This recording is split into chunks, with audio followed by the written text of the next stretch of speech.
বিশেষ করে 10টা ফায়ার ব্রিগেডের গাড়ি একসাথে করে দেওয়া হলো এগুলো। এবং তাছাড়াও পুলিশ খুব তাড়াতাড়ি সূর্য সেন স্ট্রিটে যারা মারা গিয়েছিলেন আপনারা জানেন, একটি হোটেলে একটি মার্কেটিং সেন্টারের ওখান থেকে তাদের পরিবার বর্গকেও 2 লক্ষ টাকা করে সাহায্য করা হলো। ইতিমধ্যে আরো 6-7 জনকে করা হয়েছে, আজকেও প্রায় 4-5 জনকে করা হলো, অর্থাৎ 19 জনের মধ্যে আমরা প্রায়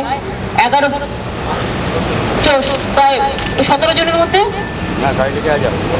21 জনের মধ্যে 17 জনকে দিয়ে দেওয়া হয়ে গেল, অর্থাৎ এত তাড়াতাড়ি সমস্ত আইডেন্টিফাই করে। তার মধ্যে আপনারা জানেন যে ঝাড়খণ্ডেরও প্রায় 4-5 জন অধিবাসী ছিলেন, তারা ওখান থেকে এসছেন, তাদেরও 2 লক্ষ টাকা করে চেক আজকে হাতে তুলে দেওয়া হলো।